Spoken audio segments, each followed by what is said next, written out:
Welcome to Honeydew Me, a podcast that goes into the bedroom and beyond, hosted by Emma Norman and Cass Anderson.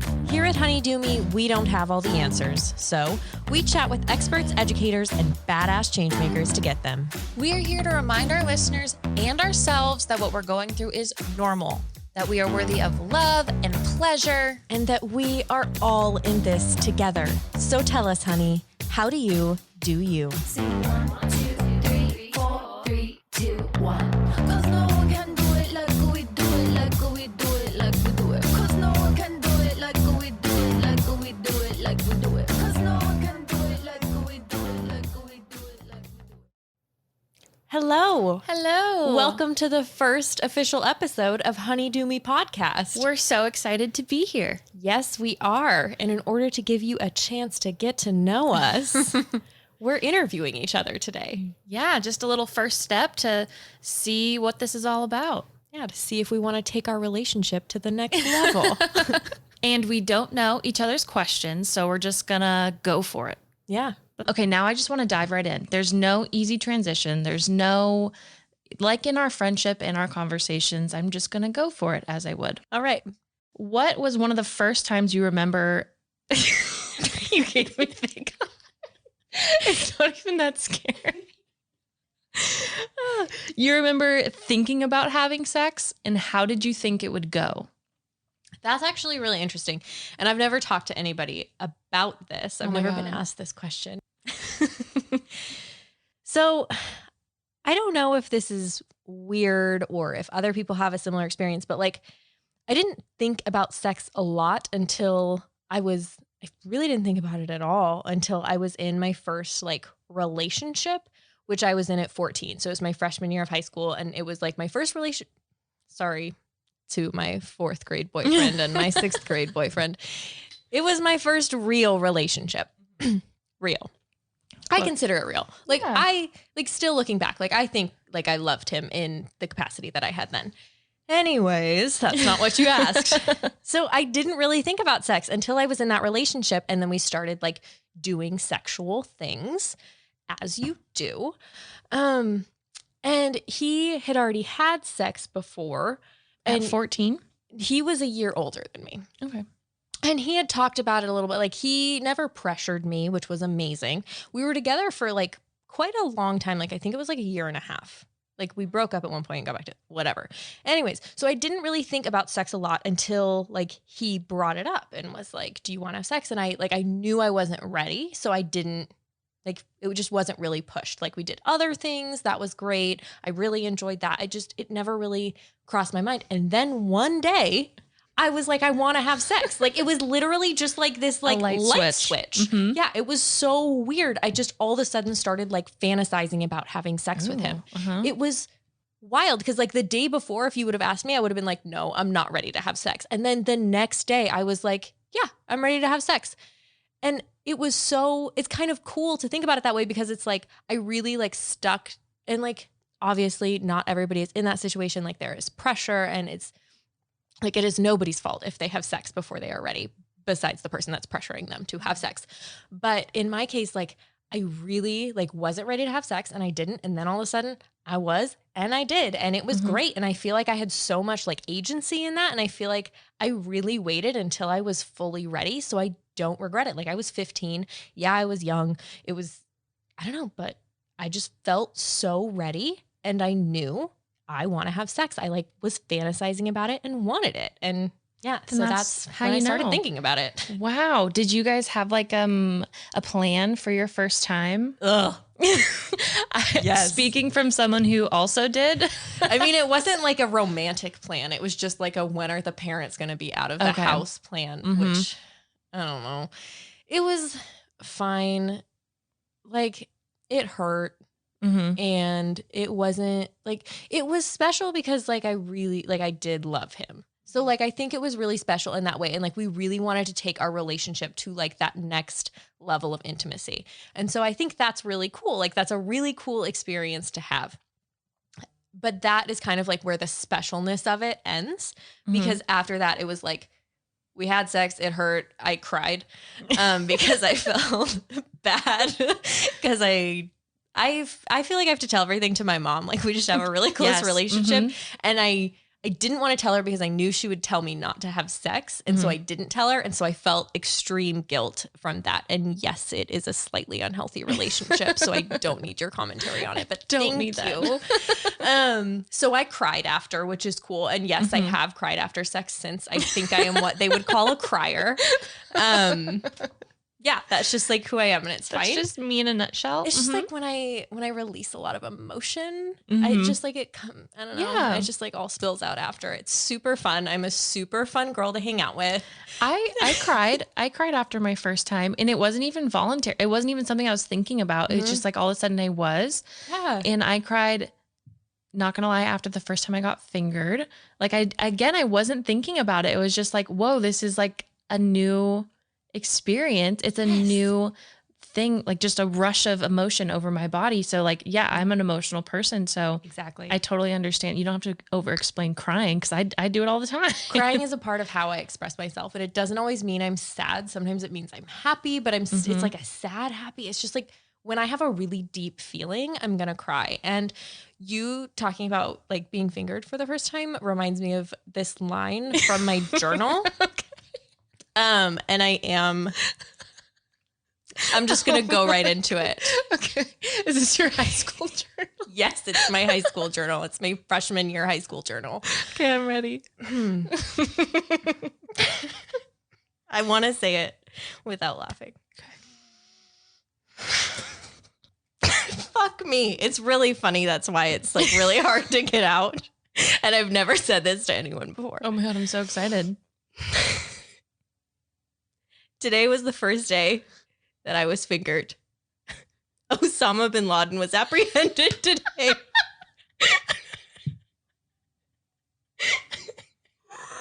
And I think that was the full journal entry. So yes, I was very informed. Oh my God.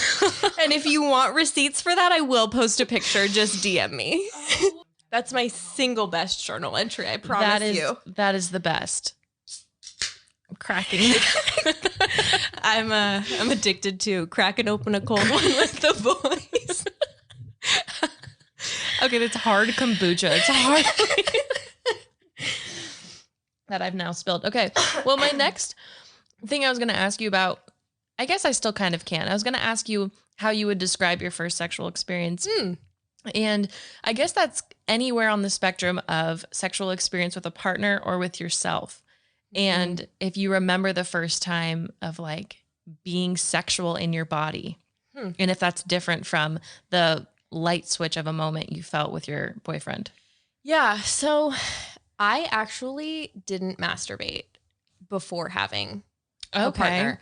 And the first time I masturbated was when we were having phone sex at 15 years old. Oh my Jesus, I know. woman. I know. I mean, go you and your imagination. No, it was like dirty talk. Good for you. Yeah. I mean, like I wasn't doing it, like he was doing it. But I think like ever since then, like I think that's why I like dirty talk was because of that experience. But yeah, I don't know. That was like the first time that I masturbated, but that was like after we were like in the relationship and like doing sexual things. Okay. So I really don't know, like my first sexual experience, like, I don't like this word, but like when we first started dating, like more like dry humping stuff. It was like exciting because I had no other like, reference for it. Right. Like holding hands, Palm sweat. kissing, a peck at a basketball game.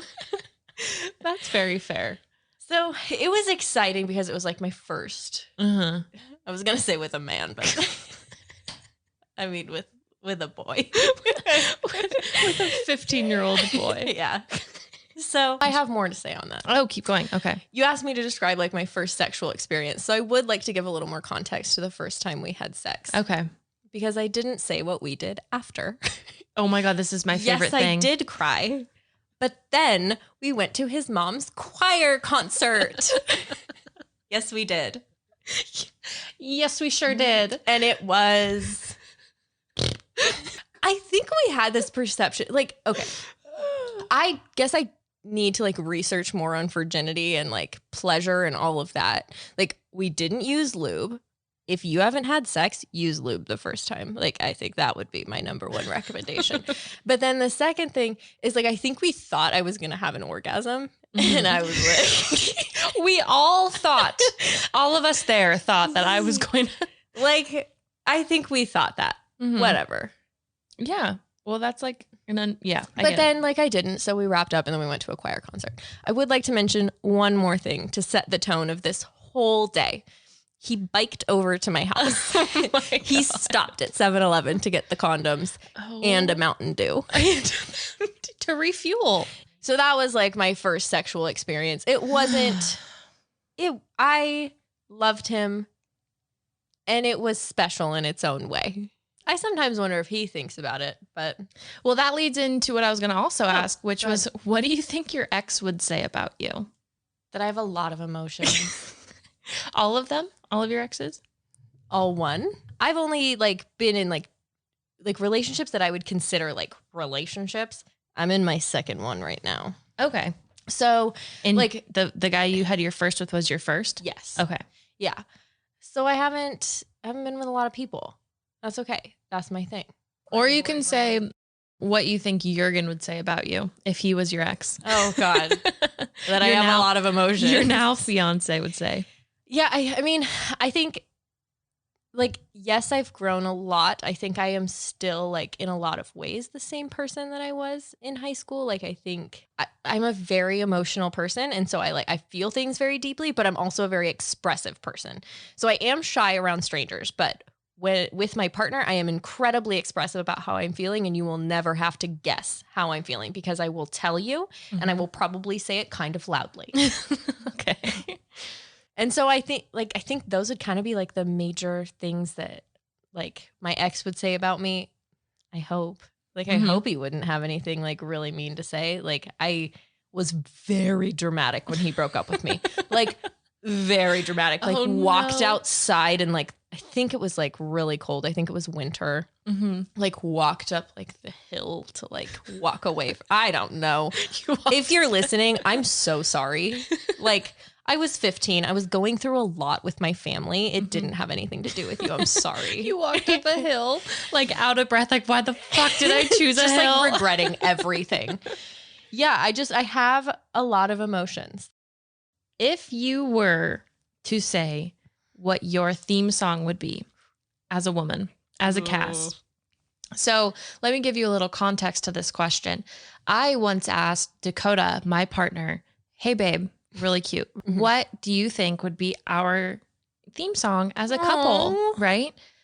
He said, Highway to Hell. Extremely rude and hurtful. And also didn't give a follow-up answer. Just said Highway to Hell as we were talking. It's a banger.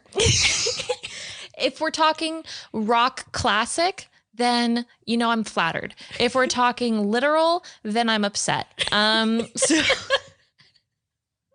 So if you were to say what your theme song would be as a person. That's a really good question. And I listen to a lot of folk music, so I think it's a little hard for me to say. Okay. Because I think I choose a lot of theme songs that don't accurately depict anything about me. I think I have an addiction to sadness in a lot of ways. So I get that. Yeah. So sometimes I pick songs that are like way more intense than like anything I've ever experienced. Right. Fuck.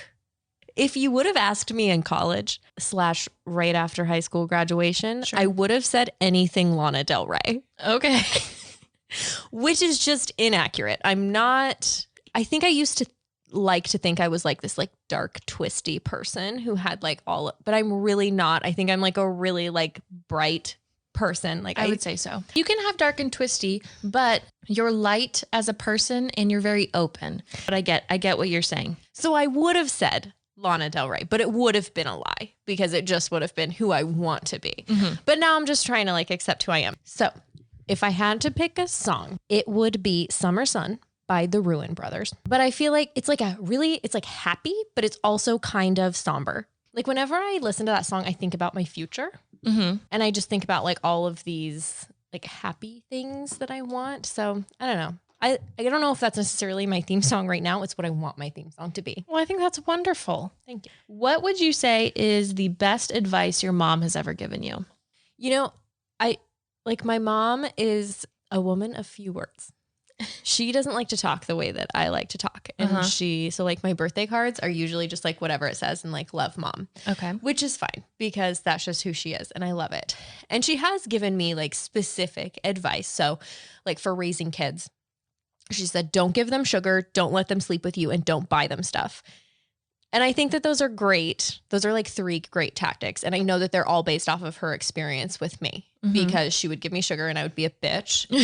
She let me sleep with her when I was little. And then I never wanted to stop sleeping with her. So like I slept with her until I was like way too old. And then don't buy them stuff is because she would buy me stuff. And then I became a snotty, greedy brat.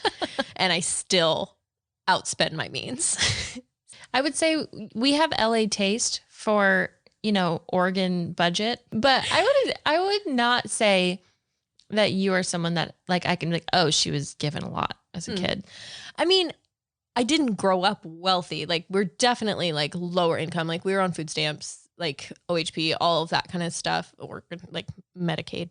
And so like, I didn't grow up wealthy by any means. I was definitely like below the poverty line, but I also like, I didn't necessarily feel the effects of that. Like I knew we couldn't have certain things, but I was never deprived. I don't know.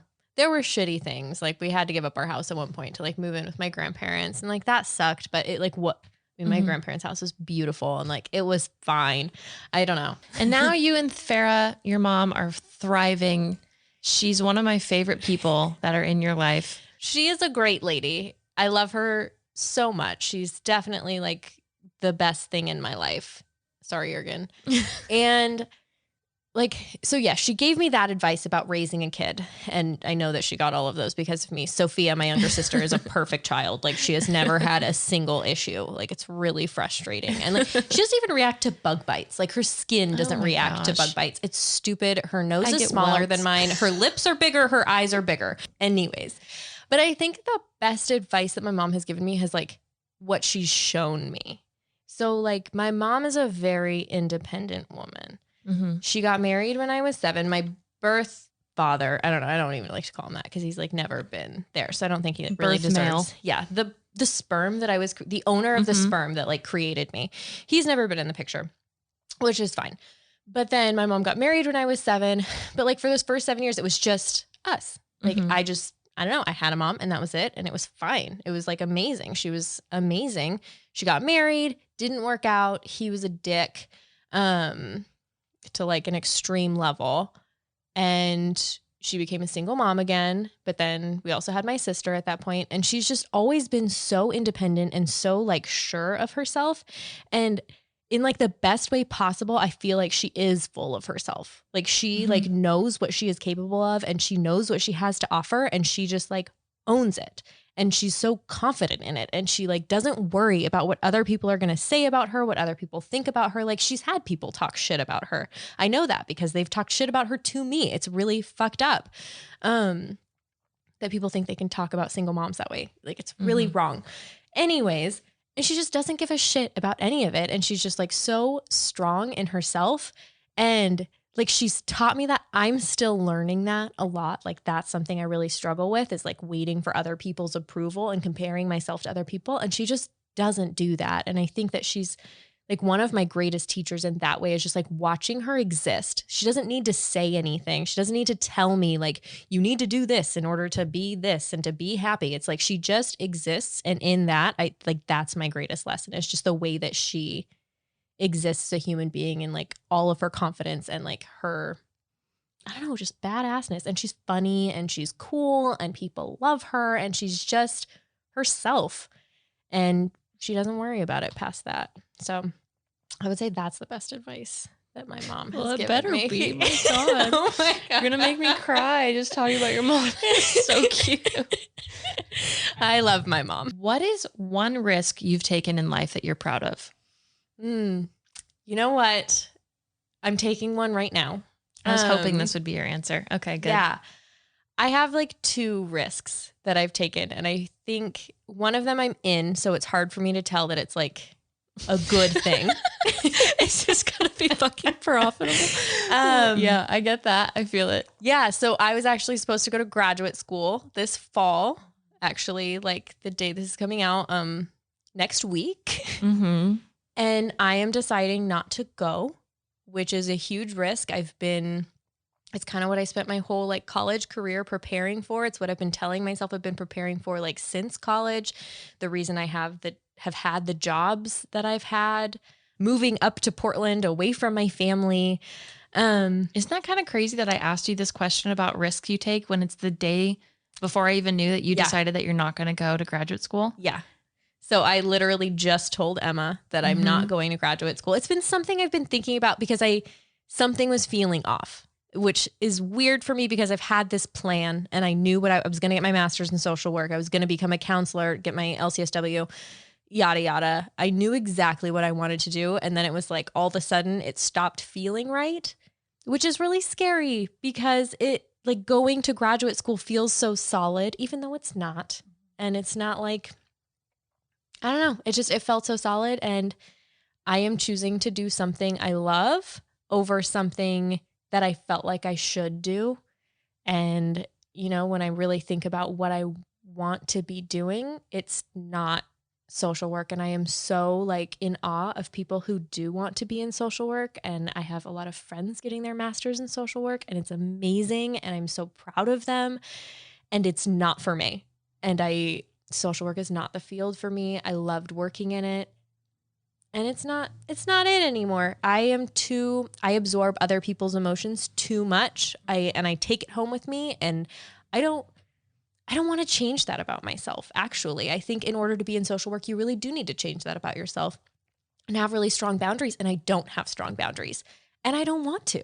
That sounds kind of unhealthy, but that's not who I want to be. Like, I love being super open, and I love like taking on people's stuff when they want to like have me help them hold it. I love that. And you can't do that in that field. Right. And so I'm not going to do it. Mm-hmm. But the other big risk that I took was asking my now partner out on a date, which was a big risk for me because it was very scary, and I never did anything like that. And I had to I walked away from him at first when I had the chance to ask him out, and I sat in my car, like literally walked away, not like figuratively walked away, sat in my car and had to talk myself up into asking him out. And I said, I am a badass independent woman and I can ask him. And I did. And now I'm engaged and we're getting married, which, you know, has its pros and cons. Well, you did, but it took you a minute because of physically there. Okay.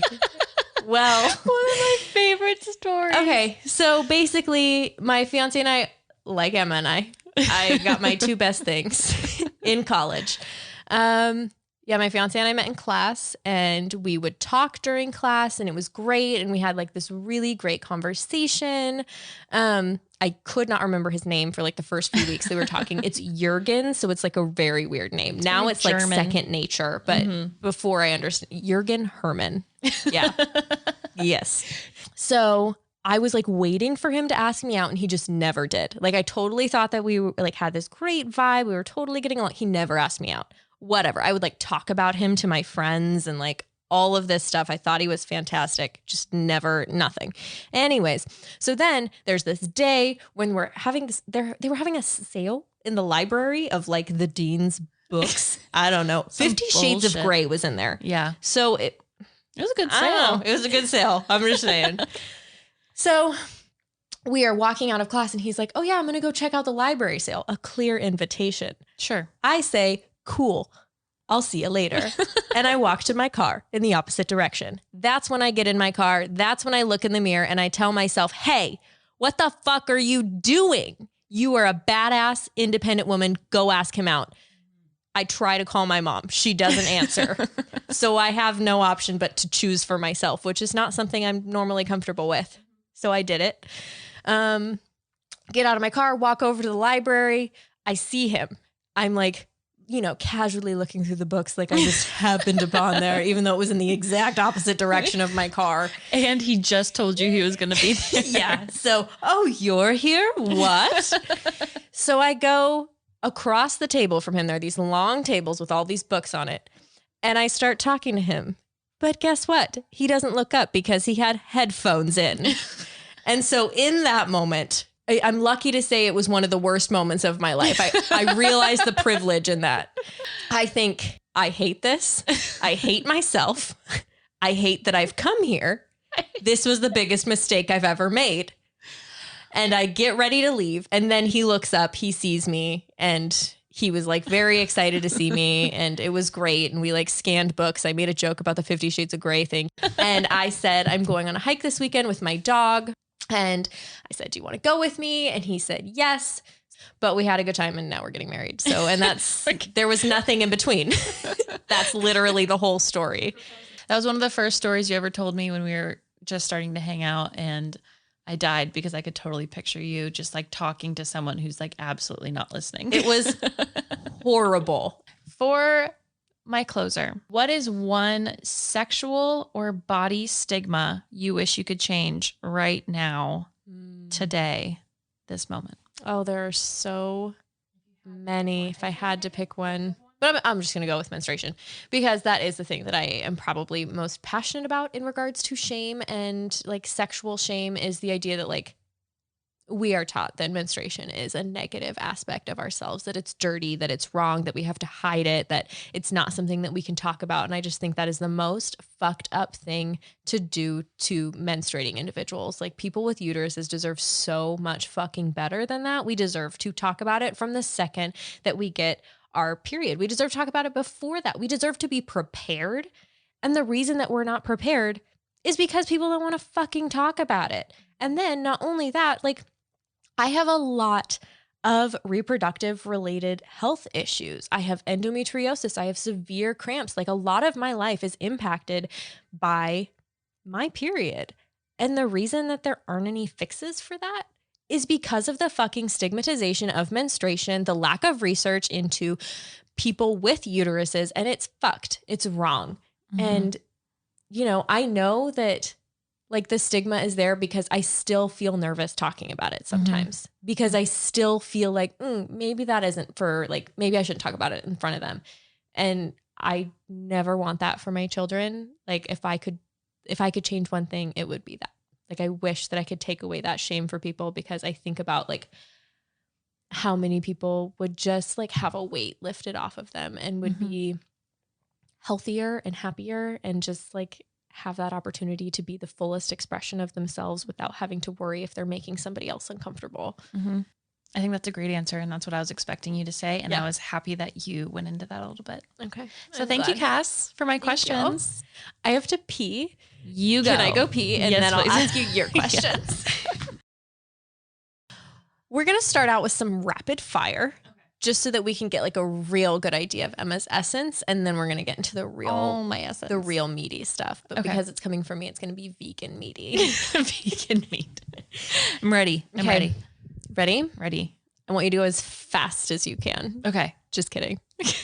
Your zodiac sign. Scorpio. One word that describes you. Sarcastic. Favorite color. Emerald. Place you want to travel. Denmark. Favorite TV show. Oh God. I really hate this about myself, but I really like Lucifer, and it sucks, but I like it. I like it in a weird way. So that's it. show. Those are all your rapid fire. And now you know Emma. And now you know me. Okay, we'll see you later. Except don't watch Lucifer and be like, oh, this is her because she loves this. The acting is terrible. The plot lines are terrible, but it's something that I've become so involved in that like I can't stop. So what's one show that like describes Friends. you then? Oh, okay. Friends, 100%. Drop me in the center of an episode blindfolded and naked with one line from the episode. I could tell you backwards and forwards where we are. Wow. Well, mine is New Girl, if anybody was wondering. You are 100% Jessica Day. Thank you. I have a lot in common. You do. Yeah. The glasses, the hair, those are all very similar. I think she runs into things too. I run into a lot of stuff. Yes. Anyways, this is about you. So I would love to start out by having you tell us when and how your interest in sex started, because I know you have a long relationship with sex. That is so true. And I love this. Okay. I would say my relationship with sex was like born into me. From a very Birthright. I was in the womb. No. Okay. So I would say from really little, because I remember being in preschool and receiving a book about bodies and bodies changing from my parents. I carried it with me everywhere. I studied it. I loved looking at how boobs, vaginas, and penises grew and evolved as you grew up. I don't know why. It got flagged at preschool and my parents were talked to. They said, please do not send your 3-year-old with this body book. Not everyone's going to be comfortable with it. I don't know why I was a pervert, but I was. So I would say really little, I started being interested in sex. I always loved it in school as I was growing up. I started masturbating really young. I think. How young? I was probably like 7th grade. Okay. Go you. I guess that's not super young. You're but making like, up for me. Yeah. It was just something that I was always really interested in. It was like, not only was it like a taboo subject, but it was like something I loved learning about. I loved knowing how my body worked. I didn't really care. Penises seemed really simple, really like they worked easy. So, but I loved learning how it worked inside of my body. So I would say really young. The preschool story was great. It's a fun story. Yeah. It's one of my favorites. I had, you know what? I don't even know if I had it, but one of my best friends had the American Girl body book. Okay. So that was like my first like book, was looking at it with her and like laughing at the tampon insertion diagram. I helped my friend. We were reading those books. The first time she got her period and she wanted to use a tampon. It wasn't maybe the first time, but it was like very early. It was the first time she was using a tampon, and we had one of those body books. So she brought me in the bathroom. She's like, okay, like I need to like know how to do this. So I read her the body book of how to insert a tampon as she was doing it. We put up we like opened the cupboard door because it blocked the toilet. So I was on the other side. Privacy. And I was reading her the step-by-step guide of how to put in a tampon. And she was like, all right, it's done. I love that. It was adorable. I actually just remember that when you said that. That's beautiful. Alrighty. Will you tell me about your awkward phase? Because I have a theory that we all have one. Oh boy, do we. Oh my God. Yes, I can. Let's set the scene. It is, I would say my awkward phase, there were 2, but the one that I am most ashamed of would probably be high school. So it's 2010, 2012, like 2012, like in between there. The good years. The good years. Eyeliner, heavy. All the way around? Oh, sure. I love that. So I guess I didn't, no. Actually, this is worse. I didn't put it on the top. I just put it on my waterline. Excuse me? Where did you get that? Like, where did that come YouTube. from? Just right here. Like if you pull your eyes down, just right there. Oh, I know. Yeah. But I did all the way around. Oh, sure. I've never met somebody No. who just did below. Just waterline. Yeah. I would use 2 to 3 different types of mascaras per day, like every day, getting ready. No face stuff. So I guess maybe that was good because I would have no idea how to put it on. So that was a thing. And then I had braces when I first started high school. I was really into that look of, you just bit into a crayon. So your teeth are like a billion different colors. Those were what my braces looked like. I just ate Crayola for lunch. I had Play-Doh and now it's stuck in my teeth. Those are what my braces looked like. Okay. So eyes, teeth, bangs. Bangs were over here, to the far of your forehead and across sweeping. Yes. You had a lot of layers. You had layers for days. So they start at your eyes and just taper. They taper down. Yes, they do. So I had Hollister shorts on always. Graphic tees with like brand tees. Aeropostale. I have to tell you, this is not high school, but it was farther back. I was like obsessed with graphic tees, but like being cool. And so I would get my graphic tees from Aeropostale. And I loved eating. I was also chubby. Oh my God. Okay, wait. So that was my other thing. So there was. So high school, I wasn't chubby. Middle school, I was chubby. That's a different phase. So I'm going back now to middle school awkward. I bought my graphic tees from Aeropostale. And As we all did from that back table. And so I bought one that said, eat your heart out. But I thought it was like, eat a ton. Like, you should always be eating because, like, duh. So that's why I bought it. And I wore it with my rolly backpack in middle school. Oh my God, maybe I should be talking. Maybe that one's more awkward than high school. You had a rolly backpack? I had neck problems, so I had to have a rolly backpack. Of course you had neck problems. I've had neck problems from youth. So, like, very young, I guess. I fell off of bleachers when I was... No, I just wanted a backstory. That's why I was making that face. You fell off of bleachers. Yeah. So when I was like 4, I was at the very top. We were at, my dad was a track coach. So we were at the track. I didn't know that. Yeah, he coached at a community college. The community college I went to, actually, West Valley. But when I was little, I was at the very top of the bleachers. My sister was at the bottom, and she was an idiot and said, like, oh, pull me up. And so I did, but obviously I'm 3 years younger, so she pulled me down. And so I smacked head first into the concrete. Holy shit. And from my, like, forehead to, like, my neck, I was, like, tore up. And then I also had scoliosis, slight form of scoliosis as a kid. I think I knew that. You like look like someone that would have. I felt that scoliosis vibe from you. All of this, I knew that was scoliosis. I get it. So anyway, yes. So I had a rolly backpack because I had neck problems. So yes, rolly backpack it is. I feel like I should totally scratch high school because my awkward phase was I still had braces in middle school. I was chubby. I didn't understand grammar. So eat your heart out meant eat a lot. I love that. That's so endearing. I was so happy to get that. I was like, someone gets me. Cool. And it's so anti-diet culture too. It's just like, fuck you. Yeah, I am going to eat my heart out. I'm going to eat whatever the fuck I want. Hometown buffet? Fuck yeah. I used to love hometown buffet. Yeah. So I guess I would totally scratch high school as I was awkward. The eyeliner, you've heard, mascara, not great. But middle school, I was very unaware of who I looked like to the public. And I would say looking the public eye. If I were to look back on pictures, middle school would probably be the cringiest, just from my outfit choices, the Bermuda shorts that were hand-me-downs from my sister. I would wear my etnies, my black and pick etnies. So those two would be my 2 awkward phases. Eat your heart out, honey. On that wave of awkward phases, I'd love to hear about your first dance. Oh my God, my first dance. I think this is the best way to get to know somebody. Okay, let's think. I think. Wait. Okay, wait. I have 2 really good stories for that. Right. So I think the first time I ever went to a dance, so I went to a middle school where all of my friends went to a different high school.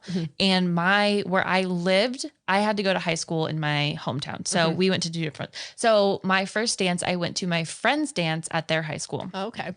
I was in an electric blue dress with very small kitten heels, which were all my mom would let me wear. I hate kitten heels. I will say that now and I will hold to it.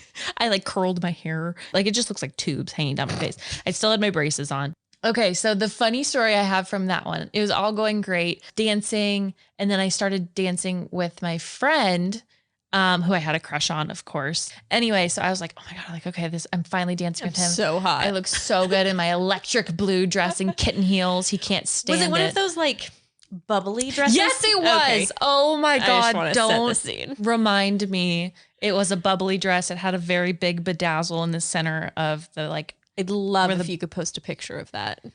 I would rather not. Anyway, I will request it personally a million times. We were dancing and it was like, and then all of a sudden I feel him like pull at my hair and I'm like, what the fuck are you doing? And I turn around and he's like, you had like a really big piece of tape in your hair. Oh. Apparently I just had this like scotch tape just across the back of my head. God knows from when, I don't know. Did somebody do that to you? I think I was sabotaged. I was too hot to handle. And one of my friends sabotaged me. Fucking smoking. So that was incredibly awkward. I always remember that. I think I ran off the dance floor and was like, fuck this. I wanted to go home. It was so awkward. Like pretend to be angsty instead of sad. Yeah. Yeah. Yeah. I'm like trying to be mysterious, but really I just had scotch tape in my hair. So I'm mortified. Yeah. Well, the first time I went to a dance at my high school, I had a really great time. We went with all of our friends. I was in a bomb ass, like big poofy cupcakey, like short dress. It was black. Would you wear it now? I definitely would wear it now. Okay. It was beautiful. It was so fun. Like, I mean, not seriously, but I would want to. Like to your wedding? Yeah. Like, or to your wedding. Oh, cool. Yeah. Cool. I love that. As a guest. Bridesmaid dresses are picked. I guess the most awkward thing that happened at that dance and for the dances throughout freshman year and sophomore year was that I don't know if at your school people always made a freak train. I am not familiar with the term. So it was like, but it could be because I wasn't cool enough to be a part of it. So that's so true. Yeah. So instead of that's just probably it. Continue. Instead of freaking in quotes with one person, you and all your friends would create a train. And that way everyone had a dance partner, but you were all dancing in like this freak train around the auditorium. And that is something I regret on a soul level as an adult woman. That feels out of alignment. I reflect back and it's upsetting. It's upsetting. It was just something that you couldn't even really get out of. You were just like in the middle of it. And when the song ended, you could walk away, but like you were just stuck there because someone was in your front, someone's on your back. And it was a freak train. Tight. It was tight. But yeah, that was probably my first experience at a dance, those two things. And that's how dances went for me as a 13, 14-year-old. I love that. Tape in my hair and freak trains. Okay. Tell me about the worst date you've ever been on. Okay. Let's think.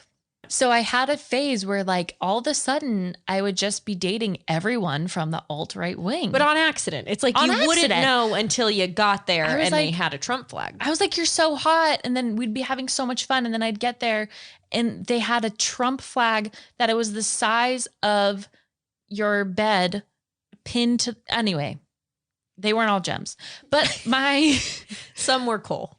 some were okay. I would say one of the worst times I've ever had on a date.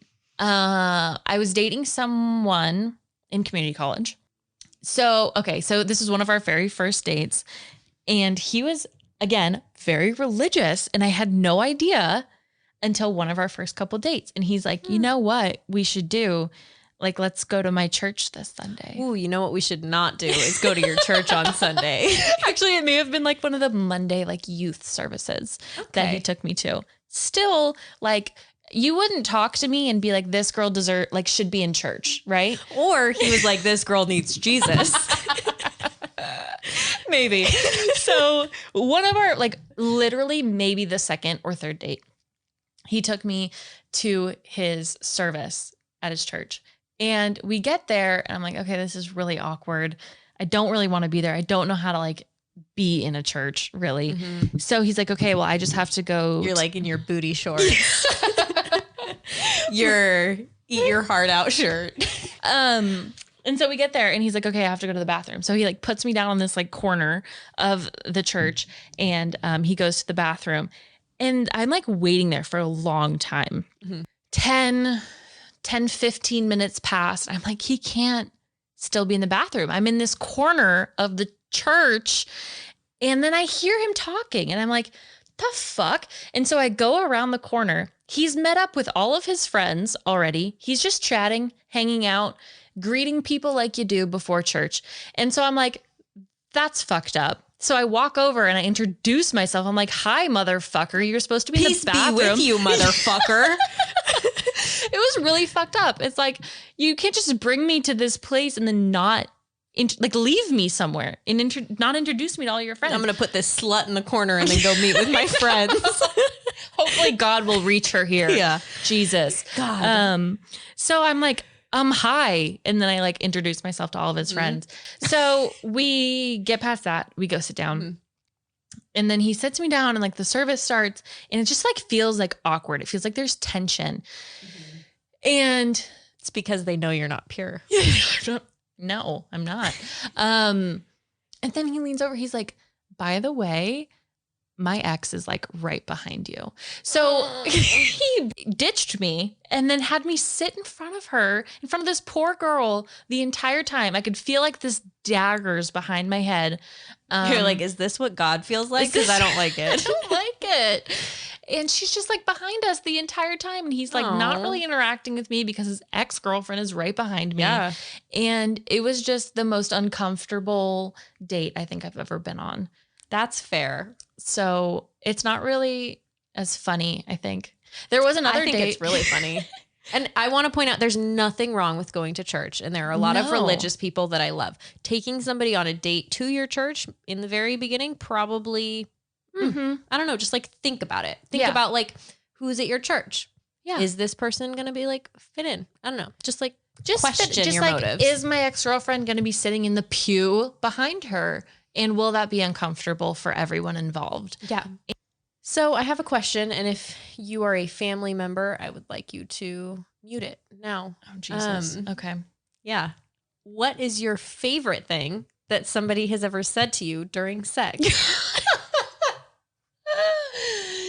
Oh my God. Okay, it's a trend on TikTok, and I'm not gonna lie, I've been like watching them, and I like them.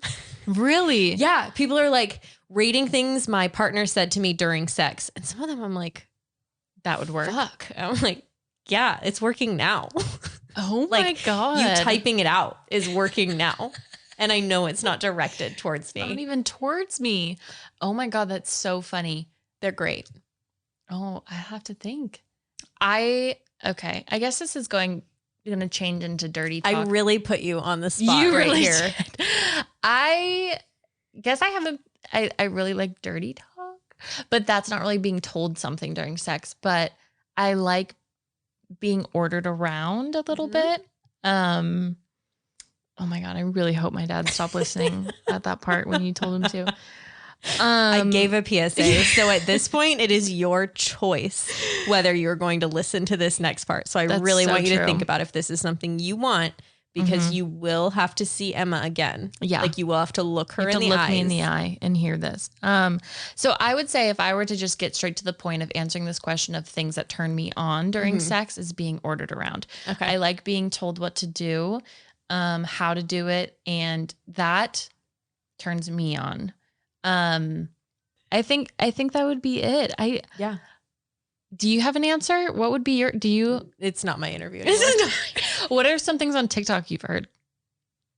Fuck, I don't even know. Can you, have they been like dirty or have they been like It's like sexy? dirty talk. Really? So like, that's why I've been like surprised, like seeing it on TikTok, because yeah, a lot of it's things supposed get to be taken more down. PG. yeah, but really they only take down things that Yeah. aren't in line with whatever. Yeah. Anyways, That's what I would say. Is I would dirty just talk. say dirty talk in general. Mhm. I don't always like talking. I mean, I think sometimes it's more fun and more pleasurable for me to have like emotional romantic sex. You're like complete silence. Complete silence. I'm gonna put my headphones in and listen to a podcast. Let's just do this.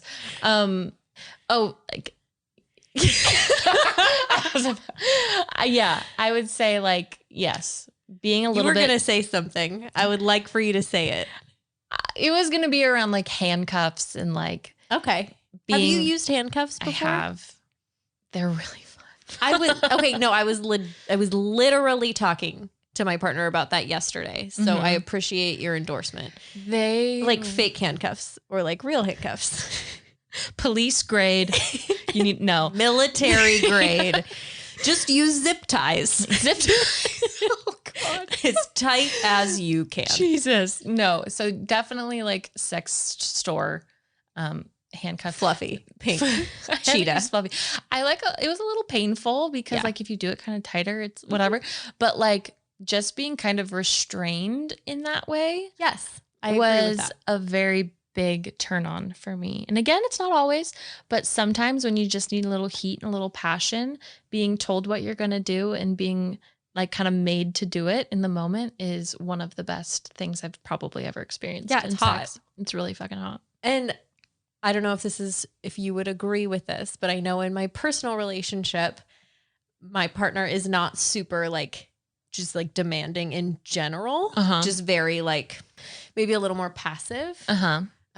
in like our real life. So when we're having sex, it's like exciting and fun for him to be a little bit more demanding. Uh-huh. And if any of my family members are listening, stop right now. Please stop. Because I'm going to say something that I don't want any of you to hear. Mm-hmm. But like holding my hands and arms like above my head, like I like that. Uh-huh. And one time that came out of nowhere and I was like, fuck. Like, where did this come from and where has it been? Because this is the energy I'm looking for.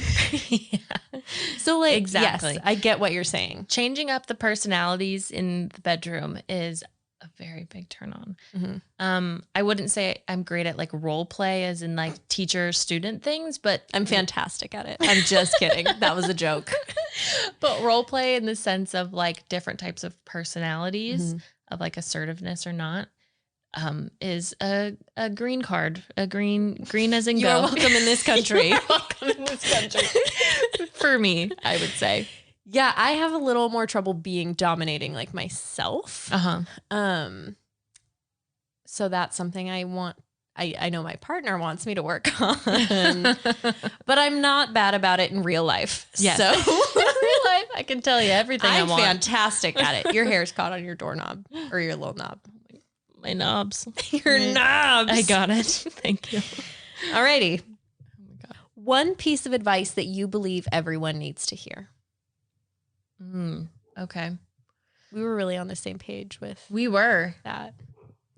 I would say that one piece of advice that has really helped me is talking. You should find people that you can talk to about what's going on inside your head and your heart. I think opening up about your feelings has been one of the biggest things in my life that has helped me feel like I have control and that I have like more of an agency in what's happening. Like, yes, no one knows every day what's going to happen. No one can control these like ups and downs that you feel, especially these times with your mood and your mental state. But talking about it makes you feel so much more in control of where you're going, because then you're not alone. You're taking agency.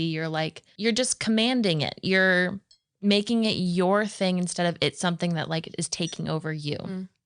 Something you're experiencing rather than something happening to you. Exactly. So I would say finding someone to talk to and having like a group of people or like your support group, finding someone like that is the best thing that I've accepted into my life, of letting go of that wall. You shouldn't talk about this, or this is wrong and you're alone and, you know, you're the only one that's feeling this way. So definitely talking about things. I love that, because you're not the only one that's feeling And anything. It's insane the community you can find once you start talking about it, because there's so many people out there. Like to be lighthearted, my TikTok, if I like things that have like resonated with me, gets totally curated to the people who feel exactly the same way I do. And Absolutely. and then there's 50,000 people that are liking this one video that resonates with me. That's Yeah. 50,000 people that are feeling the exact same way that I do. And that is so much more powerful than just trying to work through it in your head, you know, like finding your community. Well, and what's the point of working through it in your head? Like, what's the point of working through something by yourself? That's what I don't understand. Like, I know we've both talked about like how our partners like to do that. Mm-hmm.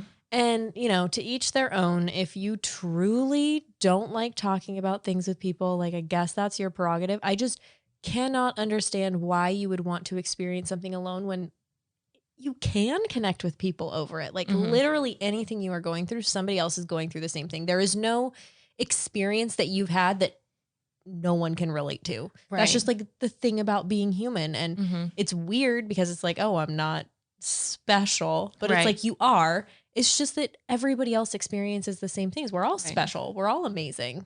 And we are all like truly feeling the exact same thing. So talk to somebody. Right. That's the perfect way to put it. I think that's perfect. Mm-hmm.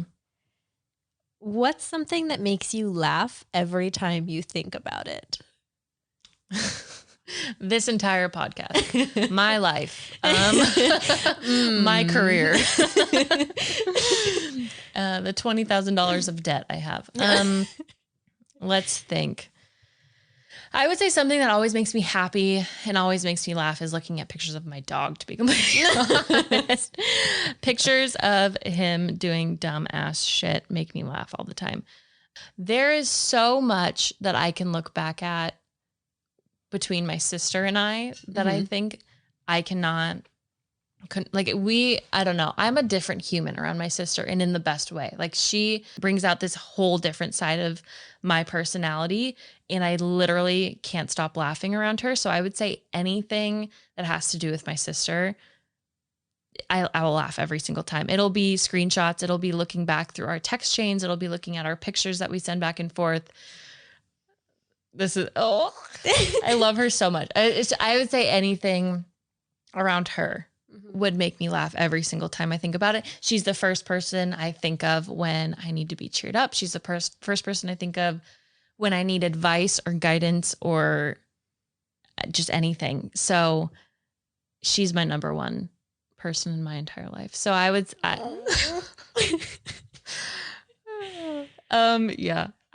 would say Get a big sister. Get a big sister. Yeah. She's funnier than I will ever be. She's more intelligent than I will ever be. She's wittier. She's everything I look up to in the entire world. And she makes me laugh harder than anyone, I think, in the world. So anything with my sister would make me laugh harder than every single time. Okay. We're just crying. Whatever. That wasn't where I expected it to go. It wasn't where I expected it to go. That's not something I would first think of, but if I were to think of things that make me laugh, it's anything involving my sister. Here's to you, Haley. Yeah. So I would say her for sure. Well, I had my mom question for you and then you had my sister question. Yeah. Which who knew? Haley, who knew? Who knew? Who knew you're a big part of my life? Who knew I loved you? Who knew I loved you? Oh, that was a good question though. That was Well, fun. we're on to my last question for you, as you would say, my closer. Okay. Why did you want to start Honeydew Me? Ooh, that is a good question. I like that one. Why did I want to start Honeydew Me? I think I've had a lot of questions my whole life. I think I've always been curious. I've always felt a little bit on the outside of my friends. I don't know if anything like because of what's going on inside of me, but I think is in my interests. I haven't known what I wanted to do ever. I don't think there hasn't been one time where I've been like, this is what I want to do. This is where I want to go. And that's been really hard for me to figure out. But thinking of like talking about sex for a long time, I mean, like for multiple episodes, investing my time in talking about sex brings me more happiness than anything I've ever invested my time into. I think it's so important to talk about a lot of the things we're going to dive into. I think a lot of the subjects we've brainstormed have had to do with personal issues and things that really resonate with us that we don't have the resources for. We don't have an easy click of the button resource to figure out these answers and to feel a part of a community. And so I think creating something like Honeydew Me, a place that we're going to talk about everything was just, chef's kiss, as we like to say. Yes. It was just the best collaboration of passion, direction in life, career. I don't know. It was just the best thing that I think we could have ever come up with to create a happier life, not only for ourselves, but for other people, and to bring other people into this community of like, we don't know what the fuck's going on. And that's super okay because it's not talked about. It's not out there. People don't just offer this up as information to make you feel included because that's not mainstream. That's not what people make money off of. And there's a whole, younger girls growing up just feel completely, or anyone really feels excluded sometimes because of the things that are going on within inside of them that they can't ask questions about, or they get judged by their friends. Like I remember when I found my very first friend that I could talk about masturbating with, which was years after I started masturbating. And I felt like I was the first one that has ever done that in my entire life. And she was like, You're the inventor. I invented it. I, put my trademark on it and I sent it off into the world. You're welcome. But it was just this like groundbreaking moment to find someone else that was meeting with me on that same level. Like I'm not this like pervy, 13-year-old. I'm not wrong. I'm not, sinning in front of God. It's like everything within your body is so normal and it's not talked about enough. It took way too long for me to figure that out. It's going to take way too long for people younger than us to figure that out. And I think creating Honeydew Me is a great avenue to start normalizing all of those feelings. So I'd say finding you and creating Honeydew Me are two of the best things that I have going on in my life. Oh. That is my answer. All right. Goodbye. Goodbye. And goodbye. I think those were amazing questions. That was really fun. That was beautiful. It's going to be a bitch to edit. It's going to be a bitch to edit. Thank you so much for tuning in. We had so much fun doing this. And if you got off on today's episode and want to keep the party going, you can follow us on Instagram at Honeydew Me Podcast. And more importantly, you can head to our website, honeydewmepodcast.com, and subscribe to our email list. What are they going to get if they do that? Well, you are going to get our freebie, which is currently a list of our 10 favorite sex things. So you're going to get Cass's Game Changers, that's me, and Emma's Non-Negotiables, that's her. And we're not going to lie, it's a pretty darn good list. So please head there, check that out. And if you have time, rate, review, and subscribe to Honeydew Me Podcast on Apple Podcasts. That helps us get out to other people, get the word out. And we'll see you on the next episode. See you soon.